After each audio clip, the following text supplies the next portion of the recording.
La demencia es la principal causa de discapacidad en adultos mayores y la mayor contribuyente de dependencia, sobrecarga económica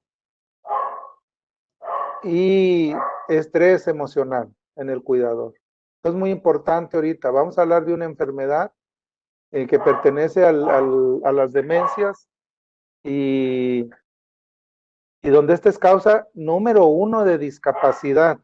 Hay que tener en cuenta este número, es la primera causa en adultos mayores. Y por lo tanto, va a causar estrés en el cuidador. Esta es una plática impartida a cuidadores. Entonces, estos cuidadores de demencia, pues están ofreciendo el servicio, ya sea como familiar o como profesional, sobre una enfermedad que es la número 1 de discapacidad. Comenta aquí en la diapositiva que desafortunadamente las demencias no reciben la misma prioridad que otras enfermedades crónicas, como es la diabetes, como es la hipertensión, como es la enfermedad cerebrovascular, todas las cardiovasculares, incluso el cáncer. Y la enfermedad de Alzheimer tiene más impacto, pero como que la hemos relegado, no le hemos dado el valor que realmente merece. Pasa la siguiente, por favor. Entonces, en la actualidad, tenemos más de 50 millones de personas en el mundo viviendo con demencia. Este número se va a duplicar en los siguientes 20 años. Nos va a llegar a 74 millones y probablemente a más de 130 millones en el 2050. Actualmente se habla de casi 10 millones de casos nuevos y se ha manejado esta cifra tan impresionante de que cada 3 segundos se está presentando una demencia. La siguiente, por favor. Necesitamos que esté conciencia de que en los países con ingresos medios o bajos,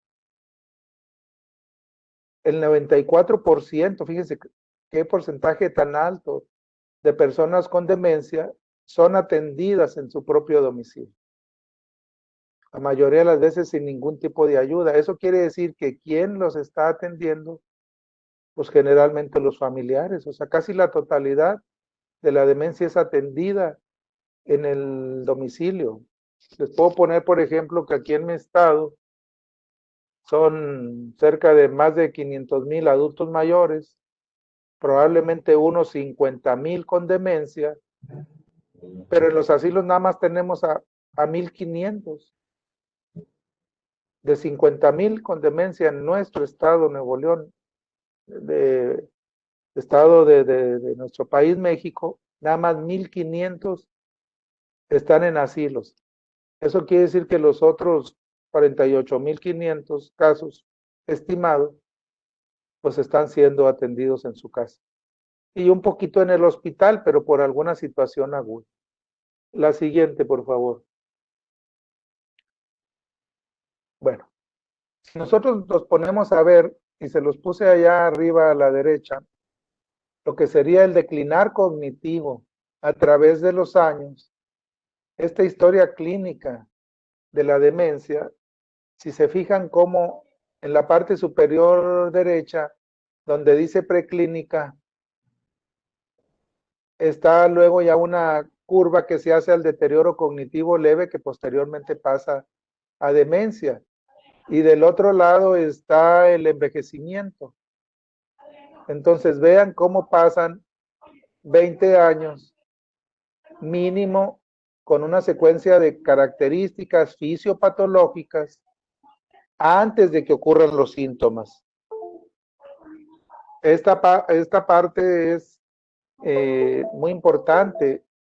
La situación es hablar de cerca de 20 años que hay daño histopatológico antes de que aparezcan los síntomas. Me pasa la siguiente. Pero ahora, si nos vamos realmente a qué es lo que está ocurriendo en el cerebro, son tres las características y sobre estas tres nos vamos a estar centrando. Del lado izquierdo ven ustedes la atrofia cerebral. ¿Qué es lo que le pasa al cerebro? El cerebro se encoge, se achica, disminuye de tamaño cerca de 400 gramos, en ocasiones 500. Vean un cerebro normal en la figura donde están los dos cerebros, el cerebro normal de su lado izquierdo y el cerebro ya dañado de su lado derecho, donde se están ensanchando esos surcos y cómo se ve más chico. ¿Qué está presentando ese cerebro? Está presentando una atrofia, está presentando muerte de neuronas, de tal manera que lo hacen que disminuya su tamaño. Del lado superior derecho vemos una de las dos lesiones más importantes, que son el acúmulo de proteína beta amiloide. Y esta proteína lo que hace es, y ahí lo ven en las figuras superiores, cómo empieza a obstaculizar la unión entre las neuronas. Esa proteína beta amiloide, al obstaculizar esa unión entre las neuronas, ahí en la sinapsis, impide el paso del impulso neuronal. La señal entonces ya no llega y se empieza a acumular más proteína de tal manera que se hacen acúmulos llamados acúmulos de proteína beta amiloide. Esa es una situación muy importante porque al final de cuentas la gran mayoría de los factores de riesgo que vamos a ver ahorita tienen que ver con el acúmulo anormal de proteína beta amiloide. Y más abajo, en la figura que está en el centro, es la proteína tau. La proteína tau, componente normal ahí en las neuronas, ahí lo ven en los microtúbulos, le dan un sostén a esos túbulos en las neuronas. Pero esa proteína tau, que normalmente está fosforilada, sufre una anormalidad y si se fijan ahí, ven cómo se están desintegrando los microtúbulos. ¿Y eso qué es lo que va a hacer? Que haya muerte neuronal. Se empiezan a hacer lo que se llama madejas neurofibrilares. Por un lado, entonces, tenemos las madejas neurofibrilares, los acúmulos de la proteína beta amiloide y lo que sería la atrofia cerebral. Y esta es la fisiopatología de la enfermedad de Alzheimer. Recuérdenla porque les comentaba, los factores de riesgo tienen que ver con el acúmulo de proteína beta amiloide, con la alteración en la proteína tau y con la atrofia cerebral. La siguiente, por favor. Bueno, entonces aquí ya viene un poquito más descrita, es la única que se los voy a poner así, que está un poquito más difícil, pero he tratado de darles la explicación, cómo esas placas seniles, que es lo que se llama, ese acúmulo de proteína beta amiloide, se va depositando ahí fuera de las células y entonces hacen esas placas neuríticas o placas seniles que le llaman. Y por otra parte, allá abajito, los ovillos neurofibrilares, que es la proteína tau, donde ya sufrió una está hiperfosforilada, y eso hace que entonces ya no trabaje bien la neurona y se muere. Y esto es lo que está ocurriendo. ¿Qué está ocurriendo en el cerebro? Pues que hay muerte neuronal, por acúmulo de proteína beta amiloide y por la alteración en la proteína tau. Estos serían los tres componentes. Si me pasa la siguiente, por favor. Entonces, afortunadamente, pues ahora ya conocemos la historia natural de la enfermedad de Alzheimer. Hace 30 años que empezamos a trabajar esto a finales de los 80, a principios de los 90. Ustedes tienen ahí a la maestra Mariela, que nos juntábamos allá a finales de los 90, principios del año 2000. Pues todavía no conocíamos bien todo lo que era la historia natural de la enfermedad de Alzheimer. Pero ahora, pues ya lo conocemos, se han hecho múltiples investigaciones y bueno, ahí vamos, todavía nos falta mucho por conocer. pero ya por lo menos ahorita ya al conocer la historia natural de la enfermedad, pues ahora ya conocemos antes de que se presente la enfermedad, que ya vimos esos 20 años en la etapa preclínica, ya vimos antes de que empiece la sintomatología, cuando ya se pasa la etapa clínica, y ya conocemos ahora bastante de la sintomatología y la evolución que va a tener este paciente que puede rebasar hasta los 25 años. Cuando empecé yo a ver Alzheimer, entonces se hablaba de que una vez se hace el diagnóstico y eran 4 años de sobrevida, luego 7, 11. Entonces ahora con las medidas de buen control que ya se tienen, el conocimiento de la enfermedad, pues ahora, y aparte que ahora se diagnostica más temprano, porque antes a veces hacíamos el diagnóstico cuando ya 10 años después de que el familiar había estado cuidando a alguien pensando que era envejecimiento, cuando en realidad era una demencia. Bueno, ahora que ya conocemos bien la historia natural de la enfermedad, y si nos vamos a la etapa preclínica o a la etapa se llamaría el periodo prepatogénico, antes de que ocurra la enfermedad, pues hemos encontrado estos factores de riesgo. Y ahí lo tienen ustedes en el dibujo de la izquierda, que está como una viborita, como una S invertida, cómo iniciamos con al principio de la vida con el menor nivel de educación. Conforme va avanzando la vida, que hemos encontrado pérdida de la audición, el trauma craneal, la hipertensión, el alto consumo de alcohol y la obesidad. Estos como factores en la vida media. Y conforme va avanzando la vida en la vida tardía, ¿qué otros factores hemos encontrado? El tabaquismo, la depresión, el aislamiento social, el sedentarismo, la polución ambiental y la diabetes. Y estos últimos, como la polución ambiental, que antes no la considerábamos. Y ahora, de acuerdo a investigaciones, pues hay una relación causa-efecto por un daño cerebral que nos va a producir la enfermedad de Alzheimer. Entonces, ¿qué quisiéramos? Que no es ahorita el objetivo del tema, que podríamos dar luego otro tema sobre la prevención de la demencia. Ahorita lo que nos vamos a enfocar va a ser en los factores de riesgo de la demencia. ¿Qué quisiéramos por reducir el daño? Ese daño neuropatológico, el que vimos ahí de la proteína tau, de la proteína beta amiloide. Porque ¿qué es lo que hacen en el cerebro? Generan un proceso inflamatorio. Hay procesos de oxidación y al final de cuentas daño celular.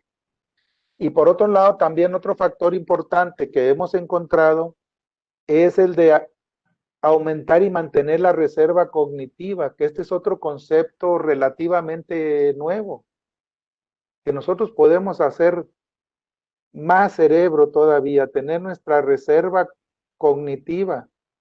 Y entre más reserva cognitiva, pues esto nos da oportunidad de que nos mantengamos más tiempo con lucidez. Pasa la siguiente. Este es un cuadro que tomé de una revista de un autor mexicano, el doctor Luis Miguel Gutiérrez, donde ven ahí los factores de riesgo. Que también es importante, el 40% de los factores de riesgo, tenemos factores de riesgo modificables y no modificables, pero hasta un 40% podemos modificar. Ahí viene diabetes, hipertensión arterial, dislipidemia, la coexistencia con la patología vascular. En México tenemos mucho problema de diabetes mellitus, de hipertensión arterial, de enfermedad cerebrovascular, enfermedad de pequeños vasos. Y por otro lado acá el acúmulo de la beta amiloide y la hiperfosforilación de la proteína tau. ¿Qué nos van a hacer esto? La inflamación ahí en el cerebro, la alteración en la sinapsis, que se degenere y se muera la neurona. Pero por otra parte esto, o sea, ustedes ahorita como cuidadores lo que les va a interesar es lo que vemos en el círculo del lado derecho, es la alteración cognitiva. ¿Cómo se va a manifestar? Y ahorita lo vamos a ver. Que puede ser nada más cambios acelerados de un envejecimiento cerebral, un deterioro cognitivo o una demencia. Por otro lado, ahí venía un poquito de factores protectores, pues hacer la actividad física, incrementar la reserva cognitiva y nuestra reserva cerebral. Si ponemos la siguiente, por favor. Bueno, va haciendo algo de lo mismo, vamos a brincar la que sigue. Entonces, nos centramos en estos dos puntos. Placas seniles con un núcleo de acumulación de proteína beta-amiloide. ¿Sí? Y recuerden, esto es dentro del cerebro, esta es extracelular, pero que nos va a dar muerte neuronal. Y los ovillos neurofibrilares, que es la proteína tau, que sufre esa alteración en la fosforilización, y dice hiperfosforilada, mejor, y que nos destruye a los microtúbulos, se lastima la neurona. Entonces, sobre esto vamos a partir. Entonces, ahora vamos a analizar los factores de riesgo. El riesgo es la probabilidad de que suceda una situación. Bueno, tenemos uno que es muy difícil, que es la herencia. Esto es lo que nos dejan nuestros padres. Puede ser de inicio temprano, antes de los 65 años, que tiene que ver con la presenilina y con la proteína precursora de amiloide. Y entonces esto nos hace una situación tóxica y muere la neurona. Páseme la siguiente, por favor. Esta es la parte genética. Y en la siguiente, por favor. Bueno, esa es la parte genética. La parte genética, afortunadamente ahorita, pues representa el 1 o 2%, hay controversia en el porcentaje. O sea, realmente no es muy grande la parte genética, pero pues bueno, estamos encontrando familias, sobre todo allá en Colombia, que es ahorita donde está estudiando, y en otros países, donde hay el componente hereditario. Hay una película, la de Still Alice, donde viene hablando un poquito de esto. Pero bueno, ya entrando a los factores de riesgo adquiridos, pues vamos a tener el bajo nivel educativo. Recuerden bien, proteína beta-amiloide y proteína tau. Y entonces, el cerebro, conforme nace uno, pues empieza a desarrollar y requiere de una estimulación, llamada estimulación cognitiva. Se ha encontrado que a mayor nivel educativo, pues hay mayor reserva cognitiva. No quiere decir que una persona que tenga maestrías y doctorado no le vaya a dar Alzheimer. ¿Sí? Ni quiere decir que una persona analfabeta, entonces todos los analfabetas van a tener Alzheimer. Pero sí se ha encontrado una relación. ¿Por qué? Porque entre más te prepares, realices algún otro tipo de actividades, incrementas tu reserva cognitiva.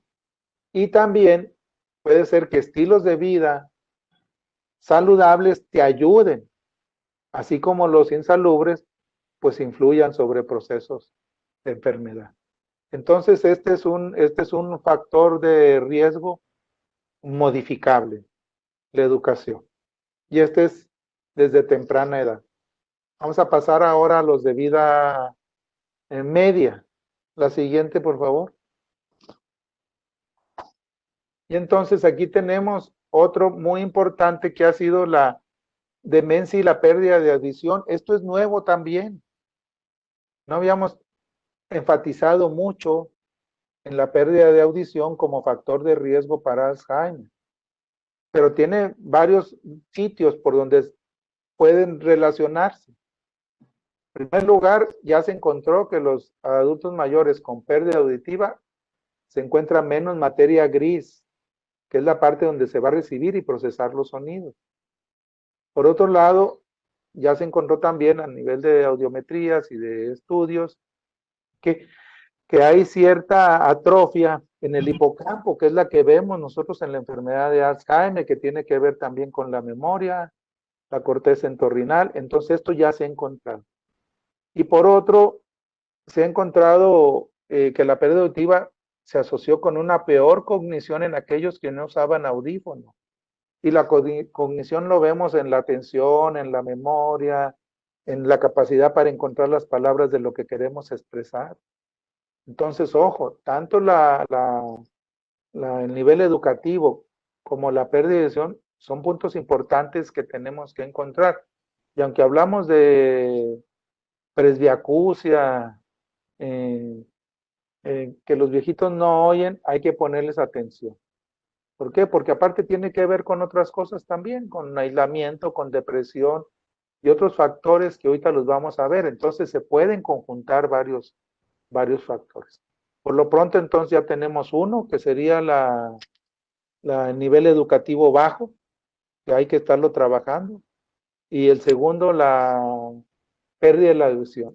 Otro mecanismo importante descubierto ahora, pues es el trauma cráneoencefálico, trauma repetitivo. Esto lo estamos viendo con jugadores de fútbol americano, con gente que ha tenido contacto físico estrecho, con traumatismos, y entonces encontraron que se duplica el riesgo de demencia en estudios, que ven aquí de 3 a 9 años. ¿Qué pasa con el traumatismo? Pues se inflama el cerebro. Más que a veces no es detectado, pero el cerebro pues está sufriendo porque no alcanza a proteger el cráneo o el cerebro está rebotando, entonces se puede inflamar y aparecen esas lesiones que les comentaba yo hace rato, el estrés oxidativo, la proteína beta-amiloide y por lo tanto neuroinflamación. Y en experimentos también se ha encontrado que también la proteína tau se encuentra alterada. Ahí lo vemos allá arriba, la proteína tau. Entonces, el traumatismo, en ocasiones no le dábamos la importancia al traumatismo repetido. Boxeadores, jugadores de fútbol americano, ahora se están estudiando los futbolistas también. No le hemos estado dando pues realmente el valor que debe de tener. ¿Por qué? Porque se piden estudios y en ocasiones los estudios salen normales.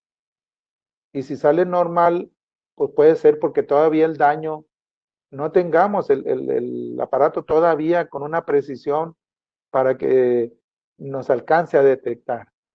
Pero ya están estudiando, hay una película que se llama Concussion, que también la pueden ver, donde viene hablando de comportamientos anormales que tuvieron jugadores de fútbol americano, algunos se violentaron, se les olvidaban las cosas y algunos llegaron hasta el suicidio y otros hasta la cárcel por conductas antisociales que tenían y se ha visto que puede hacer por esta relación. La siguiente, por favor.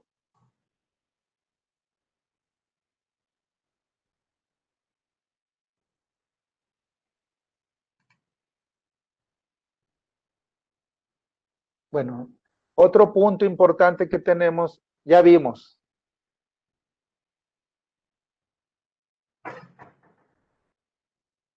Doctor, se le fue el...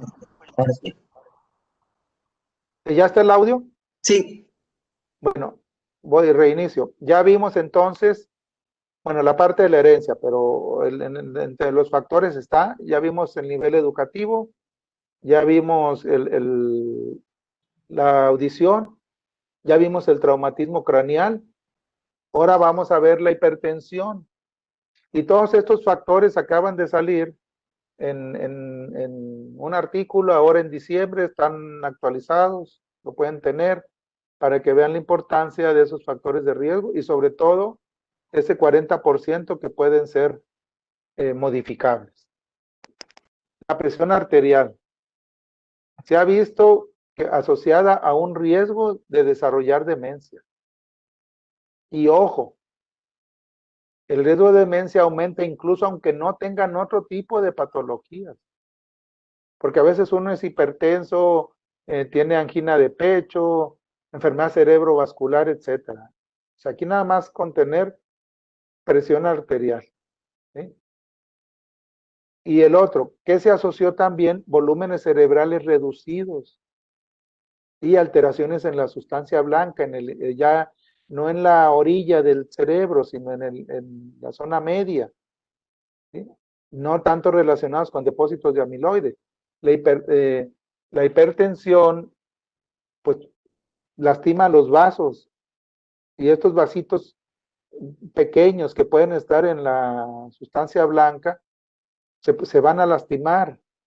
Entonces, todo esto nos va a hacer que pueda haber los síntomas de comportamientos pues no esperados para la persona. Por eso muchos pacientes cuando tienen eventos vasculares de repente se vuelven muy violentos, desinhibidos, con pobre control, agresivos, etcétera. Entonces, la presión arterial es otro factor y pues buena parte de nuestra parte latinoamericana pues es hipertensa, muchas veces sin saberlo o sin tratarse de manera adecuada. La siguiente, por favor. Entonces, bueno, aquí va otro mecanismo que se afecta a esa barrera hematoencefálica.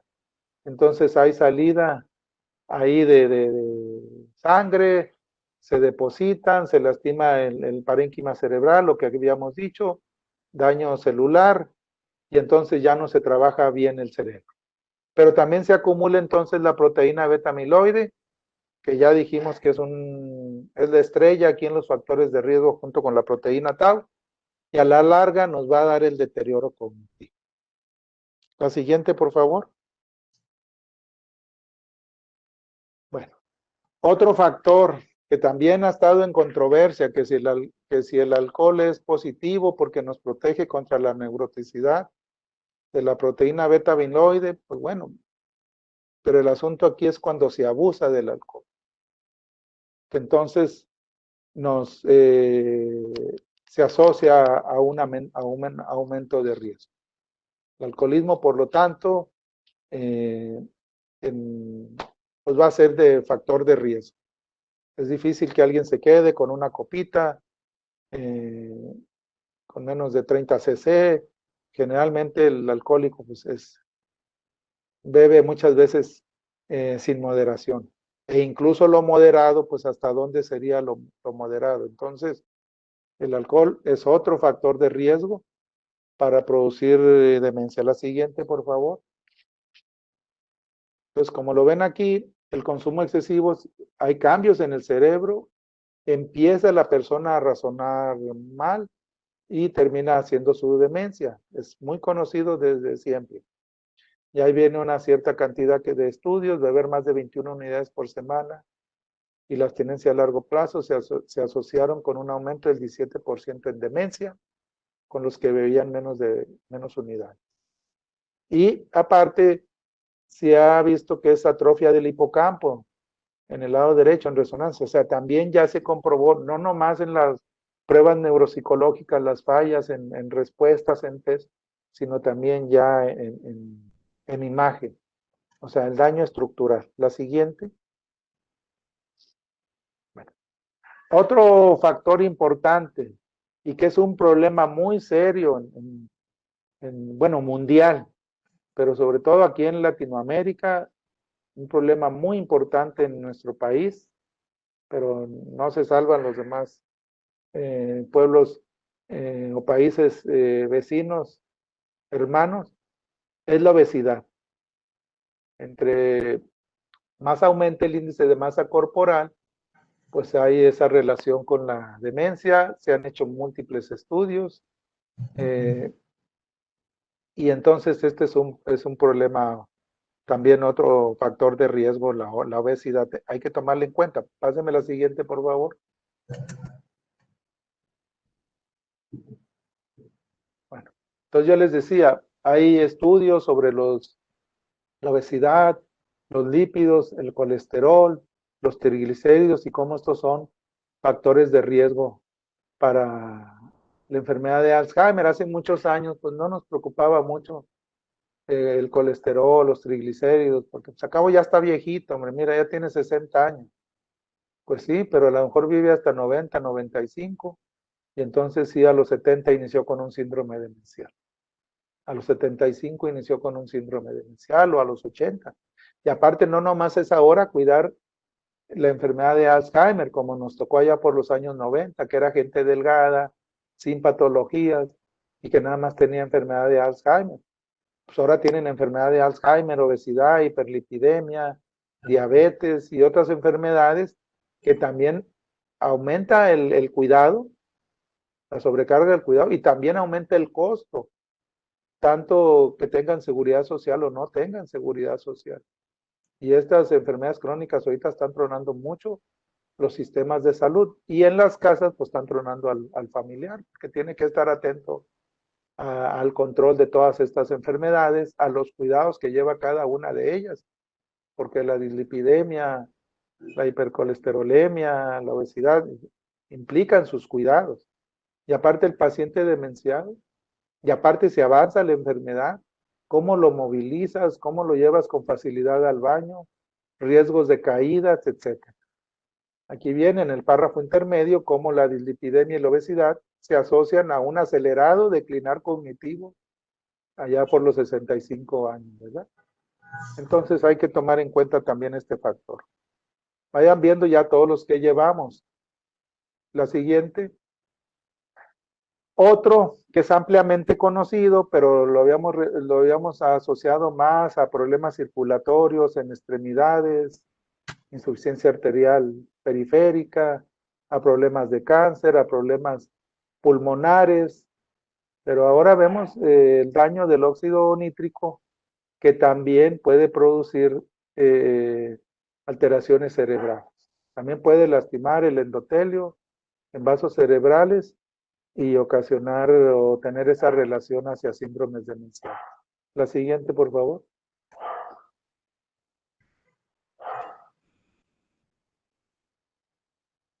Bueno, entonces les comentaba la alteración en el flujo por el óxido nítrico, ¿verdad? La siguiente, por favor. eh, Perdón. Ya. Soy yo. Discúlpenme. Fui yo. No lo estaba revisando. El otro evento muy importante como factor de riesgo y que es conocido es la depresión. De hecho, cuando nosotros hacemos el diagnóstico, en primer lugar tenemos que luchar con los mitos de que pues, la edad te hace que te aísles, está viejito, no quiere participar. En primer lugar tenemos que saber si lo que trae es un cambio propio de la edad o si en realidad ya es un síndrome demencial. A la depresión también se le puede conocer como pseudodemencia o predemencia. Entonces, ojo, yo puedo estar demenciado y deprimido porque como estoy apenas iniciando me doy cuenta que se me están olvidando las cosas, que repito las cosas, que ya sufrí un momento de desorientación. Entonces esto me estoy dando cuenta que me estoy equivocando en mi trabajo, que ya no soy el mismo. Entonces, ojo, puedo estar yo deprimido y luego pasar a depresión. Puedo estar con una demencia asociada a depresión. Entonces es importante que me hagan el diagnóstico. Sobre todo porque si es una depresión pura, pues me tratan. A lo mejor no estoy aceptando mi etapa esta de vejez, mi jubilación, mi retiro, la pérdida de familiares o de amigos que fallecen y me deprimo, pero me tratan y me reactivan a una vida, vuelvo a ser activo.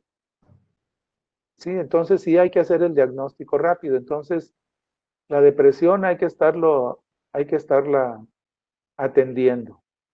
Y muchas veces, pues no, ahí viene abajo, ¿verdad? Que no la consideran como factor de riesgo. Pero sí es importante tratar la depresión. Pásenme la siguiente, por favor.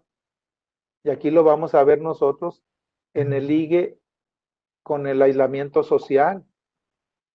El aislamiento social es otro factor de riesgo. Siempre se ha sabido que el que tengas amigos, el que estés bien con tu familia, el que hagas una De hecho, se maneja que el envejecimiento activo es participación, es tener un lugar en la sociedad. Entonces, el aislarte te quita ese factor protector que se tenía, porque entonces ya no mejoras tu reserva cognitiva. Al contrario, el aislarte, recuerden que hay el dicho de que lo que no se usa se atrofia. Entonces vas a estar en tu casa, muy probablemente mejor pasándote buena parte del día sin hacer nada, a lo mejor nada más viendo la televisión, o sea, con muy pobre contacto social. Entonces, ese es un riesgo importante para demencia. Por eso hay que ver a la familia en este ciclo de vida, cómo nos está llegando el adulto mayor, si todavía pertenece a algún club deportivo, si todavía tiene interés, una motivación por la vida, cómo va a manejar el proceso en caso de que llegue a ser viudos, si es hombre, viuda, si es mujer. A veces a la mujer le cuesta un poquito menos trabajo porque sigue estando con los hijos o está más adaptada a estar en la casa, pero es importante que no haya el aislamiento social. Allá en el párrafo de abajo ven cómo un estudio con una gran cantidad de personas encontró riesgo en personas pues, que estaban solas. Nosotros tenemos cerca del 8 o 9% de adultos mayores que viven solos. Esos tenemos que estarlos trabajando y monitorearlos para que no se nos depriman y para que no vaya a haber un síndrome demencial. Y a veces no los detectamos y nos abren con algún accidente, con algún, o se prendió la casa porque dejaron la estufa prendida, se perdieron, o sea, se salieron y se desorientaron, etcétera. El aislamiento social es otro factor muy importante. Bueno, ya vimos tabaquismo, alcoholismo, depresión, aislamiento social, hiperlipidemia, hipertensión, la pérdida de la audición, la parte genética. La siguiente, por favor. Y ahora tenemos entonces el sedentarismo. Estudios, pues ya tiene que ver el sedentarismo también, pues, muy probablemente con obesidad, muy probablemente con aislamiento social. Entonces ya vean cómo se van conjuntando factores. Hay un riesgo también de la falta de actividad, aunque aquí lo mencionaron con un riesgo reducido, pero puede haber demencia. Sobre todo, no sabemos, a lo mejor ya no haces nada porque te estás demenciando. Hay que estar viendo qué está pasando. Y por otro lado, si haces ejercicio, pues aumentas el flujo sanguíneo cerebral, mayor reserva cognitiva también, activación, hay plasticidad cerebral, sobre todo si empiezas a hacer ejercicio con cambios de rutina, se promueve la vascularización, más formación neurogénica, menos inflamación y disminuye la placa amiloide. Entonces esta es la ventaja del ejercicio a través de combatir el sedentarismo. Ahorita tenemos que tener cuidado porque en la pandemia pues se ha incrementado el sedentarismo. La siguiente, por favor. Bueno, entonces aquí es lo que estamos viendo esa, a ver, espérenme, esa segunda no es sedentarismo, me equivoqué yo ahí. Debe decir polución ambiental, perdón por el error. Esta es la polución ambiental, ahí le borran sedentarismo. Esa me equivoqué yo. Son altas concentraciones del dióxido de nitrógeno. Este es un factor también reciente. De hecho, acaba de salir publicado. Se están haciendo más investigaciones sobre esto. Pero hay una lógica. Pues las sustancias tóxicas que estamos aspirando, pues nos llegan también al cerebro. Y entonces hay mayor riesgo de demencia. Entonces recuerden, es la polución ambiental, no es sedentarismo, me equivoqué yo ahí, no la cambié. Y por último, la siguiente, y el último factor de riesgo, pues es la diabetes mellitus. En el estudio que presentan ahora en el reporte de la Comisión Lancet, realmente le da un porcentaje no muy alto, pero la diabetes mellitus tiene dos mecanismos. Por un lado, la lesión endotelial, la lesión de los vasos, y tiene que ver mucho también, sobre todo con demencias vasculares, y puede ser, aparte de la lesión de los vasos, que puede ser de pequeños, medianos o grandes vasos, También se ha visto que la alteración en la regulación de la insulina, la resistencia, esta falla nos provoca también alteraciones con la proteína beta amiloide. Entonces puede haber riesgos altos de que se presente demencia. La siguiente, por favor. Bueno, entonces estos son los factores de riesgo. Estos factores de riesgo que vimos allá con las proteínas beta amiloide, que nos impiden la sinapsis, que vimos abajo con la proteína T, en el proceso de que los microtúbulos se desintegran y que eso lleva por consecuencia la atrofia cerebral, entonces nos va a dar alteraciones clínicas que son las que van a ver los cuidadores.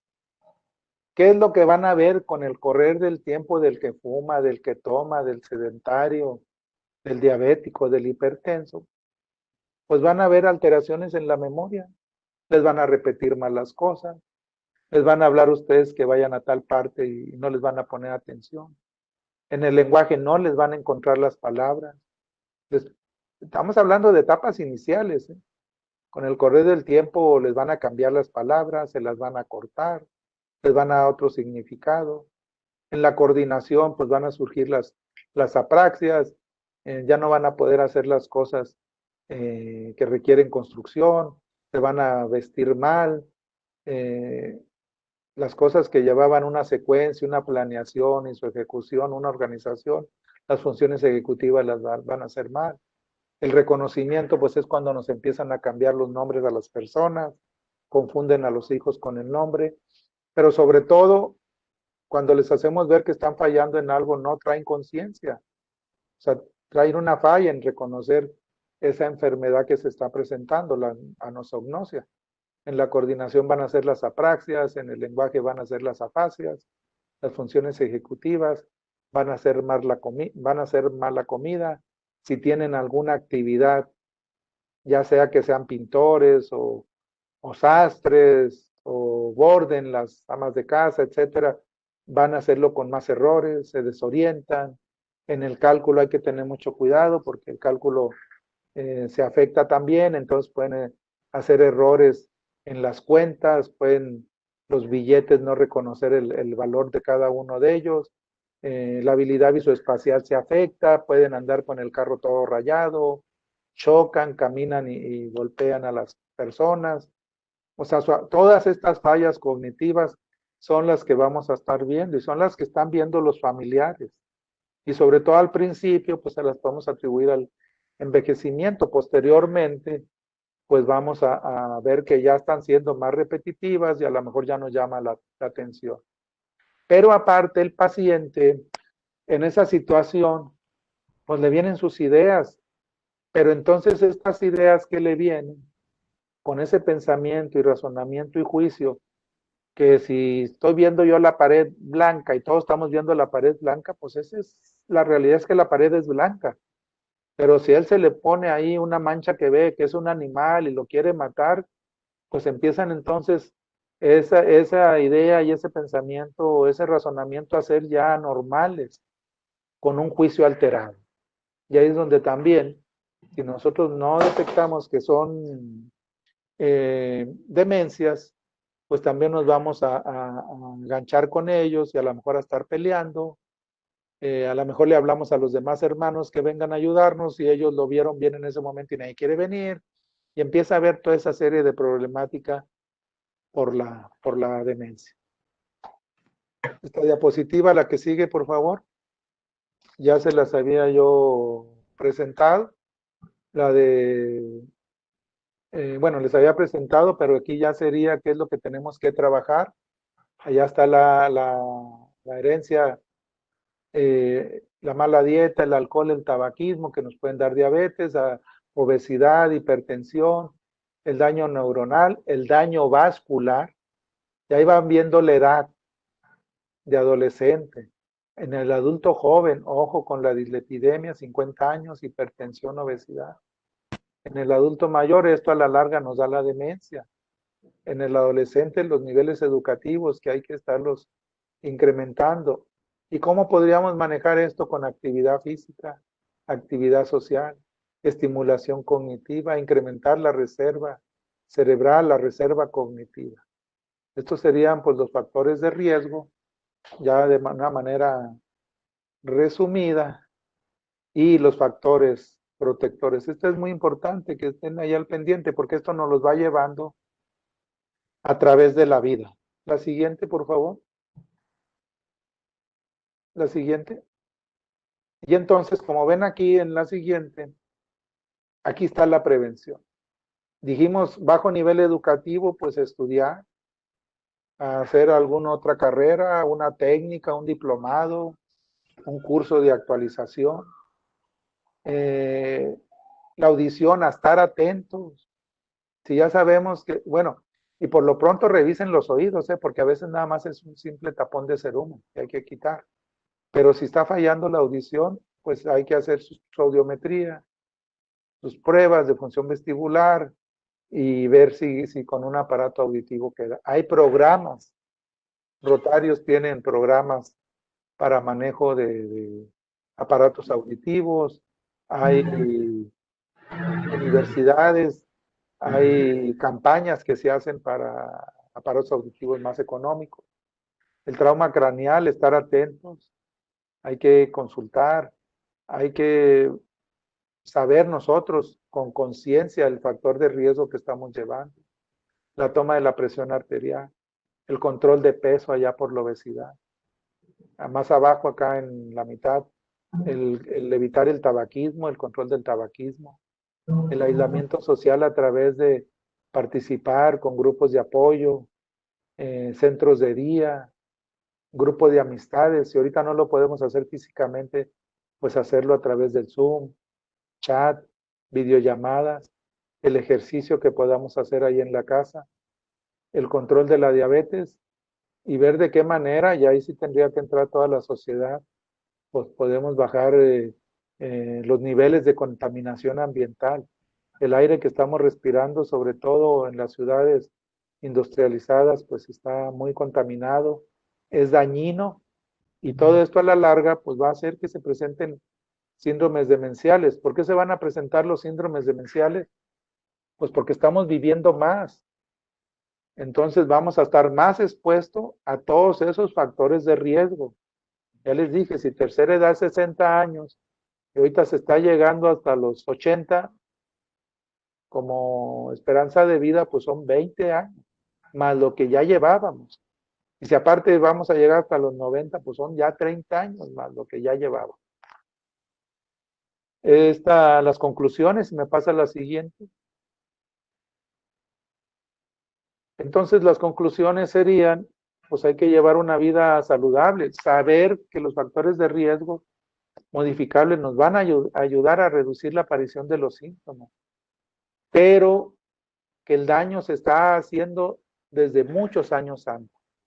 Por eso ahorita muchas de las investigaciones están hechas a encontrar cómo detectar desde antes.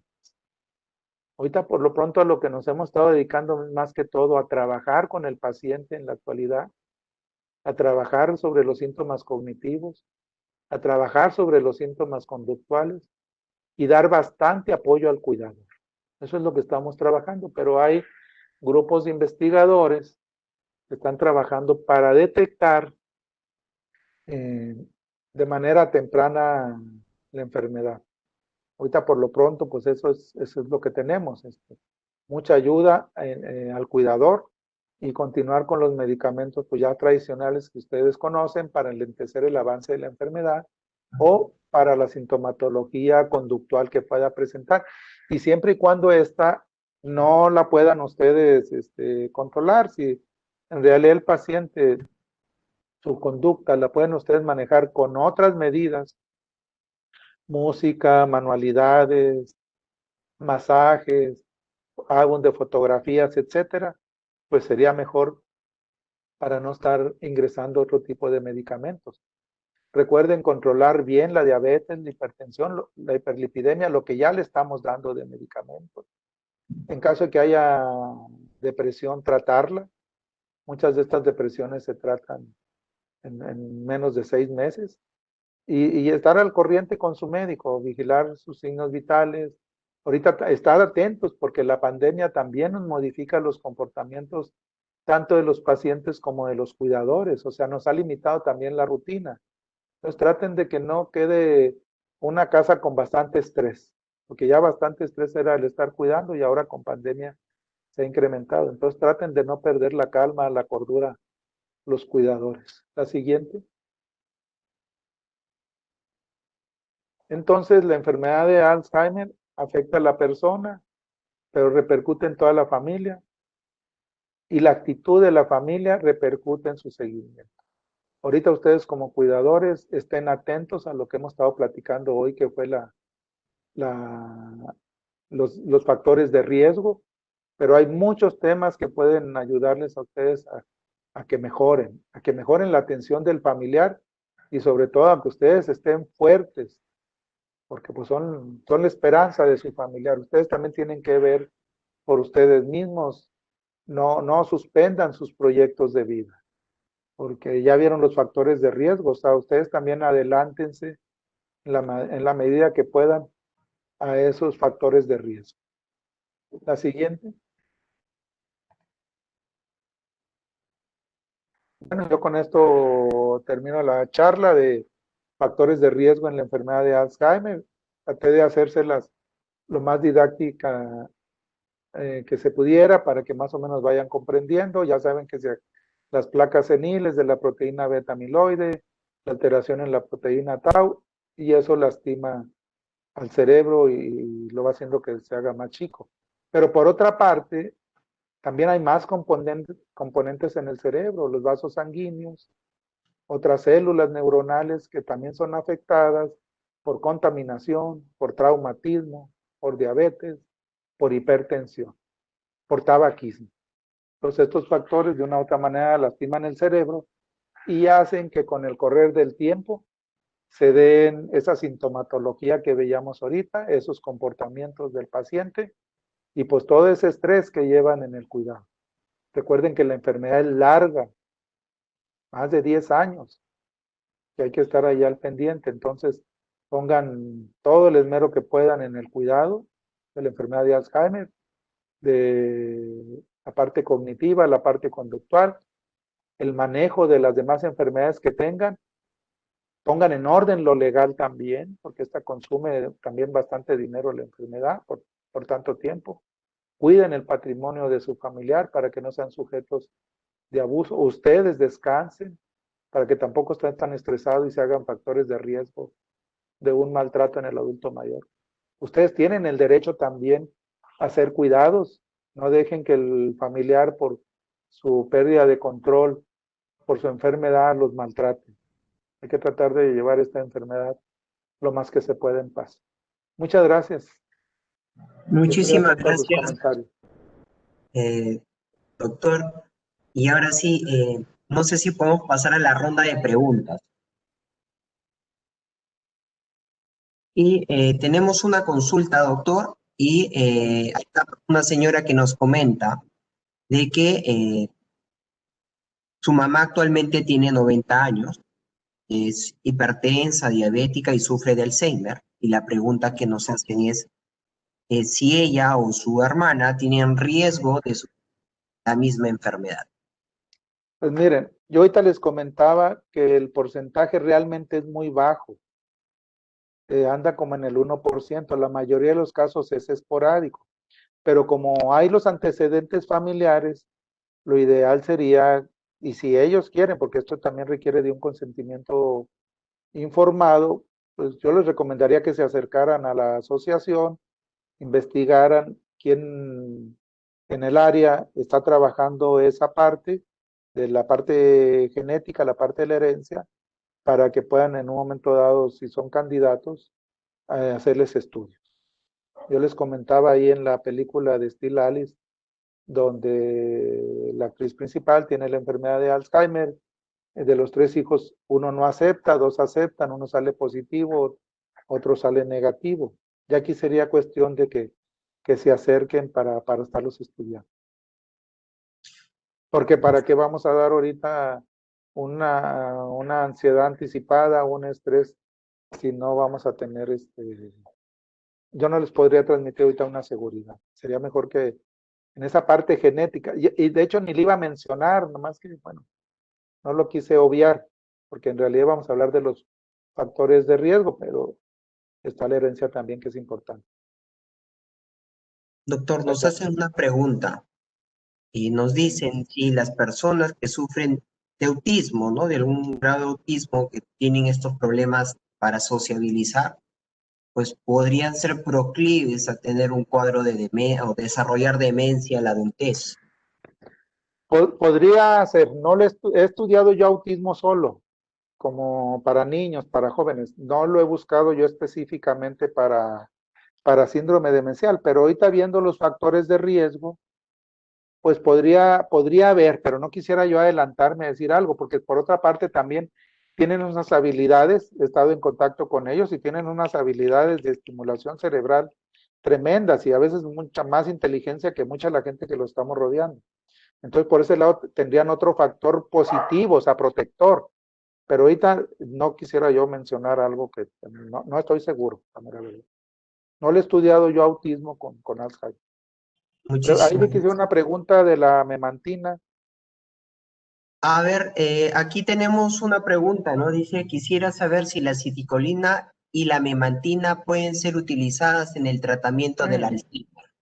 sí, miren, en el tratamiento del Alzheimer, ¿verdad? Ujú. Sí, se utilizan. Em, eh, la memantina, las sales ahorita, las básicas. Generalmente lo que se estudió era que había un defecto en la acetilcolina con una enzima, la acetilcolina esterasa, entonces se vio que si se abordaba esa vía, se mejoraba un poco la cognición, y eso es lo que liberó los medicamentos.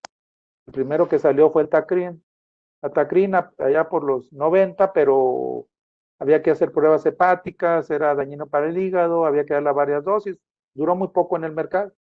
Pero a partir de ahí salieron otros medicamentos, que fue la ribastigmina, la galantamina y el donepezilo, para esa vía.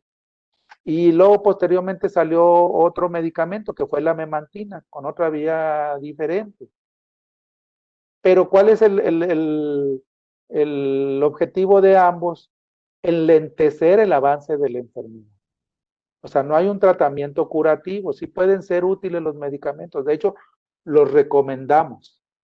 Lo recomendamos por doctor, pero si no la va a curar, bueno, no la va a curar, pero si te ayuda que tu mami camine 3 años más, que tu papi vaya al baño solito 2 años más, que tu papá pueda estar haciendo este movimiento y alimentándose 4 o 5 años más, ¿sí? Pues eso te va a ayudar porque lo que nos importa en tercera edad siempre es la funcionalidad. O sea, la enfermedad ya está, pero aquí lo que nos importa es la enfermedad, la funcionalidad, perdón. La enfermedad ya está.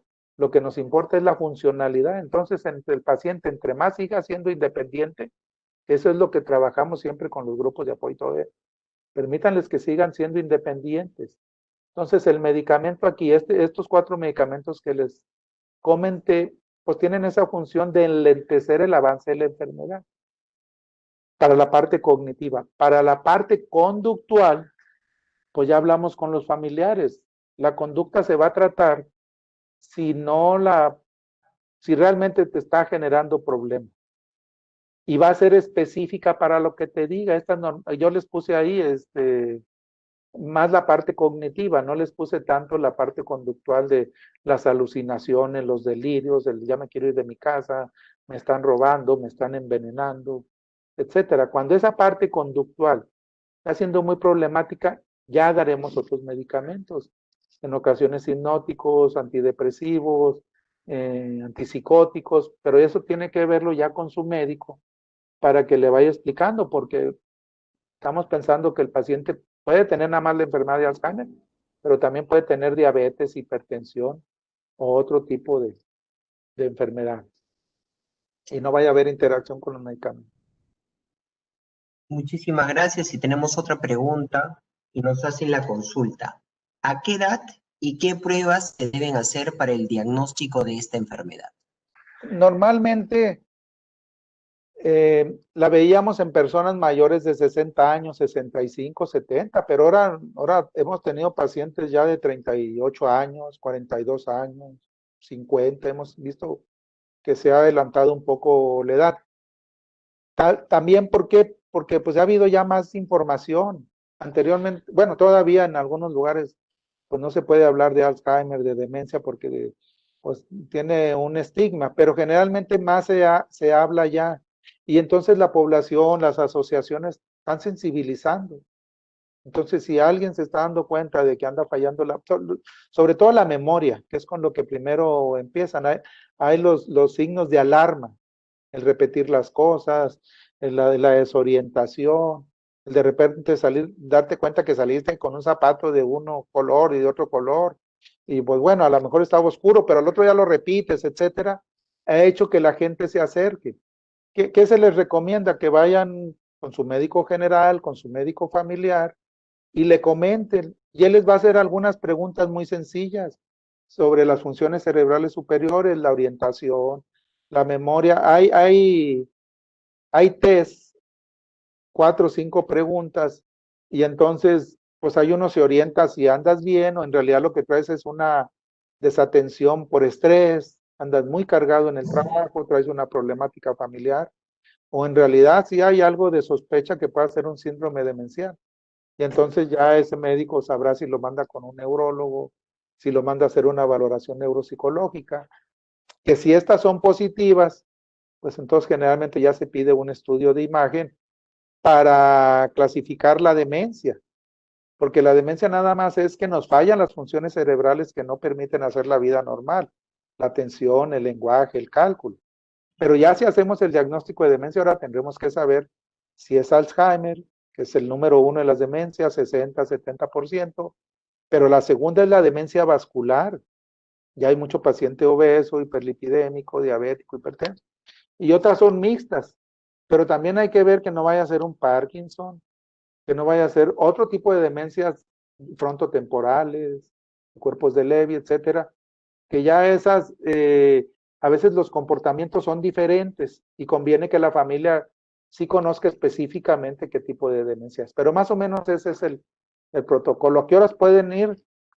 Pues pueden ir tranquilamente desde los 40 a 50 años. Yo ayer vi una maestra de 60 años, es maestra de primaria y de secundaria, pero de repente no se acordó de su número telefónico y eso la angustió. Y con eso le hicimos algunas preguntas, todo sale bien, pero su tranquilidad es que le hagamos una valoración neuropsicológica, está programada para mañana. Yo espero que salga bien. A lo mejor trae un estado de ansiedad porque está pensando que ya se va a jubilar, puede traer una preocupación de no saber cómo vive con una hija sola, de no saber cómo se van a adaptar, etcétera, etcétera. Por eso es muy importante el abordaje familiar, pero desde que se den cuenta que hay fallas, vayan. O sea, ahorita hay manera de estudiarles y sí se les puede hacer el diagnóstico de una manera temprana. De por sí ya pasaron 20 años, que nos hubiera gustado hacérselos desde los 30 o 40, pero no podemos ahorita. Adelante. Tenemos otra pregunta, doctor, y nos hacen la consulta. Y la pregunta es la siguiente. Doctor, ¿recomienda tratar en casa o internar en una casa, un asilo, una casa de reposo, un paciente que tiene una de estas enfermedades? Miren, estas preguntas siempre son las difíciles, porque tiene que ver la parte bioética. Acabamos de dar en Colombia la semana pasada precisamente ese tema, las preguntas difíciles, las situaciones difíciles. Y la situación más difícil es poner en un asilo. Otra situación, le pongo sonda, no le pongo sonda. O sea, la persona con Alzheimer le va a generar muchos dilemas bioéticos a su cuidador. Yo les dije ahorita cuando empecé mi charla, en Nuevo León tenemos más de 500,000 adultos mayores, de los cuales solamente 3,200 están en asilos. De esos 3,200, nada más 1,500 tienen Alzheimer, de un estimado de cerca de 50,000. Entonces, el gran porcentaje de pacientes con demencia está en su casa. está en la casa, el 99% está en la casa. De tal manera que para que tengan la duda de que si lo ponen en un asilo, ojo, se pone en un asilo, cuando ya se decide poner en un asilo, las investigaciones nos dicen que ya van 2 años tarde. Ya cuando alguien dice, yo voy a poner a un asilo, es porque ya está casi todo colapsado el sistema ahí en la casa. No lo ponen desde un principio, hay que trabajar con el cuidador porque hay que cuidar la culpa del cuidador. Hay que cuidar que el asilo es caro, 500 a $1,000 mensuales. Entonces, hay que ver si tienen ese patrimonio. ¿Está de acuerdo la familia? ¿Van a cooperar todos o le van a dejar a uno la carga nada más? Eh, Como me tocó antier, que me dijeron, yo no quiero que lo pongan en asilo porque van a vender la casa. Pues sí, con eso se cubre muy bien 10 años de asilo. Sí, pero esa es la herencia. No quiero que la toquen. Pues sí, pero si no te la tocan la herencia, que es el patrimonio de esa persona y debe de ser gastado para ella, es un derecho. Si no te lo tocan, ¿quién paga? Tu hermana ya cuidó, ya, ella tampoco va a querer ahora pagar. Está casada, tiene hijos. Entonces, hay que hacer abordajes familiares, ¿eh? Ese es un dilema.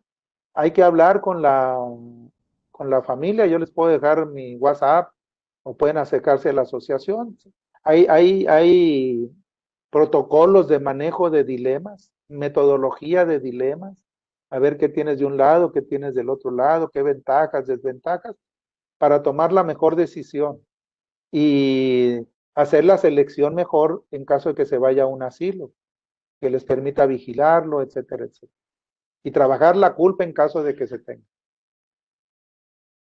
Doctor, nos hacen una pregunta y la pregunta es, ¿qué tipo de dieta es la más recomendable para prevenir o el desarrollo en el tiempo de una enfermedad de Alzheimer?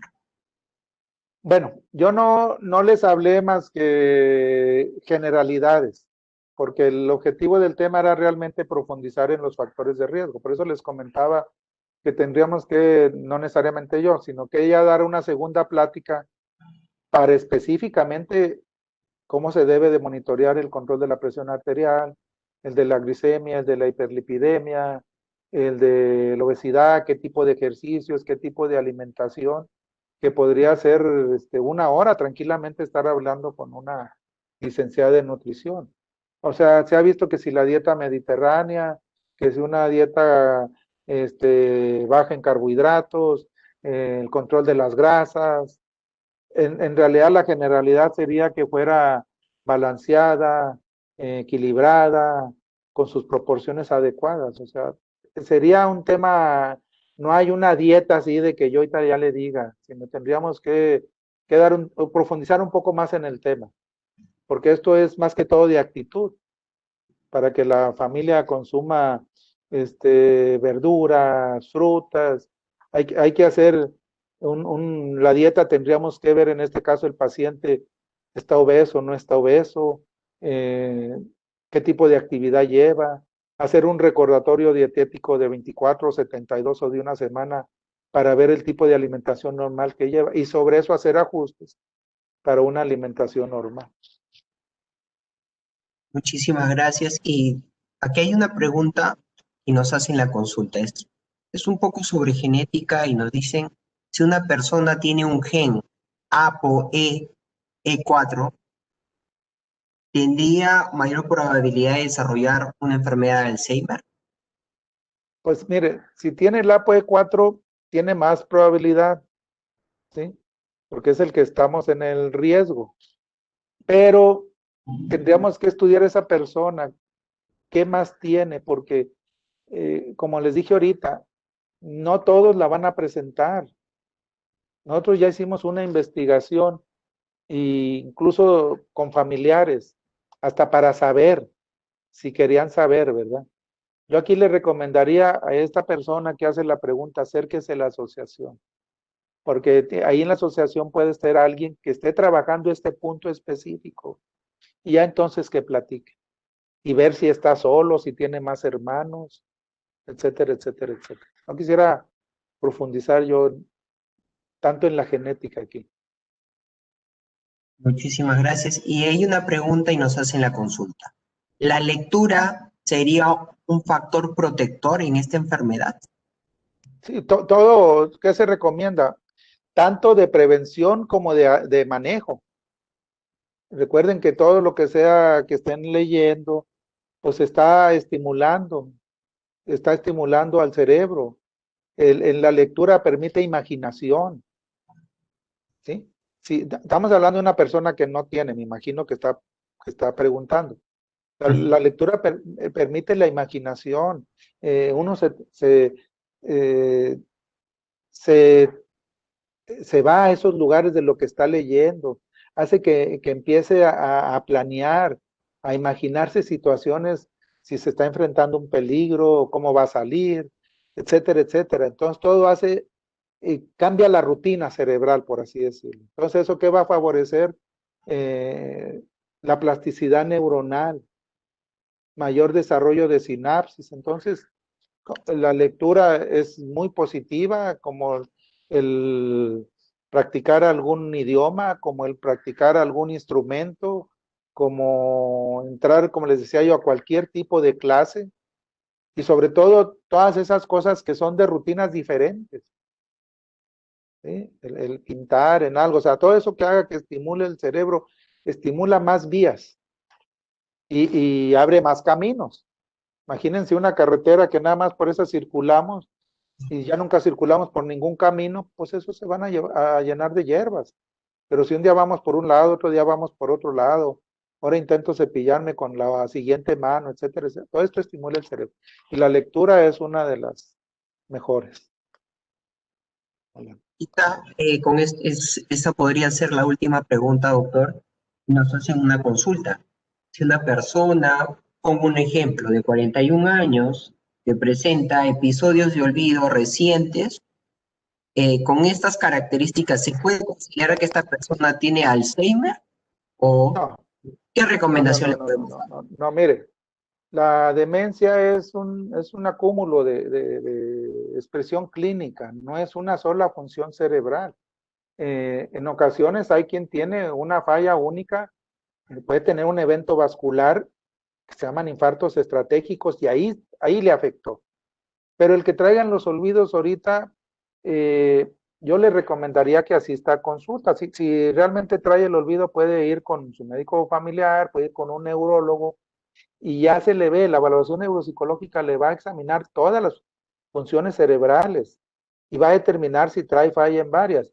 Normalmente los olvidos, la primera causa es porque no ponemos atención.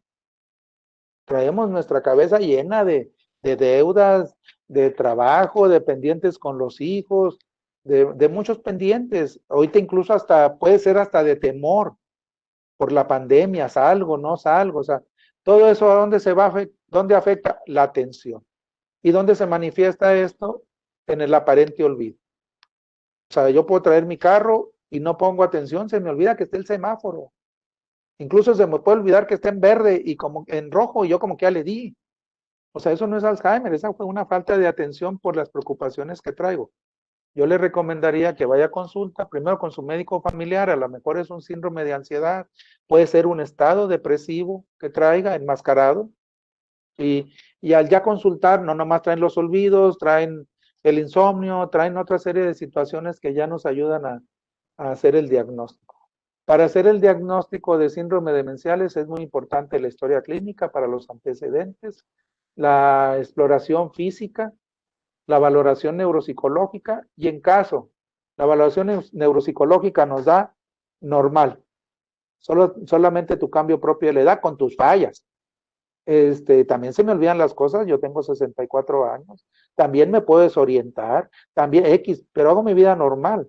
Digo, ahorita les di una conferencia, si alguien me está evaluando un neuropsicólogo, va a decir, bueno, sacó el doctor 95 porque una diapositiva no la corrigió. Pero hice mi vida normal. Puede ser deterioro cognitivo leve o puede ser demencia leve, moderada, severo, grave. Si ya me examinan, puede ser que yo haya quedado aquí nada más por ansiedad, por depresión. Pero si ya salgo acá, entonces sí que me estudien todo con la resonancia y ya que me manden a hacer mi atención integral, mi diagnóstico primero y luego mi atención. Muchísimas gracias, doctor Gutiérrez, por tu excelente ponencia, resolver nuestras dudas. Más bien, no sé si tuviera unas últimas palabras para todas aquellas personas que nos han escuchado el día de hoy. Bueno, yo les recomiendo, los que son de Perú, está la Asociación Peruana de Enfermedad de Alzheimer. Hoy tuvimos en la mañana nuestra reunión de Alzheimer Iberoamérica. Si nos están escuchando de otros países, recuerden que Iberoamérica tiene presencia en 21 países, la gran mayoría, y tenemos la página de www Alzheimer Iberoamérica, ahí también la pueden encontrar mucha información, tenemos boletines y pues ahí yo puse mi correo en la última diapositiva también, si algo se les llega a ofrecer a través de ustedes. No le tengan miedo a la demencia, tenemos que aprender de ella y aprender con ella, porque pues es nuestro ser querido el que estamos atendiendo. Entonces, vamos a poner en orden nuestros conocimientos para ayudarlo físicamente, emocionalmente, sigue siendo nuestro familiar. Vamos a poner en orden lo legal y también vamos a planear apocalípticamente si algo llegara a pasar mal. O sea, el futuro, que puede ser esa toma de decisiones de un asilo, poner sondas o hasta fallecer. Saber qué va a pasar, platicarlo con los hermanos, involucren a más cuidadores y tengan su guardadito por si un día hay necesidad de pasar a un hospital o a un asilo. Y pues muchas gracias por la invitación cuando se llegue a ofrecer otra vez. Muchísimas gracias a usted y más bien a todas las personas que nos están viendo el día de hoy, hacerles presente que esta conferencia ha sido organizada gracias a la Asociación Peruana de Alzheimer. Muchísimas gracias, doctor Raúl Gutiérrez. Gracias. El Laboratorio Vago está apoyando en este tipo de actividades. Nos pueden seguir a través de nuestras redes sociales y, asimismo, presentarles el contacto de APEAT. Esta es la página de Facebook a la que ustedes podrían escribirle o si no, al número telefónico que ven ustedes en la pantalla. Muchísimas gracias, doctor.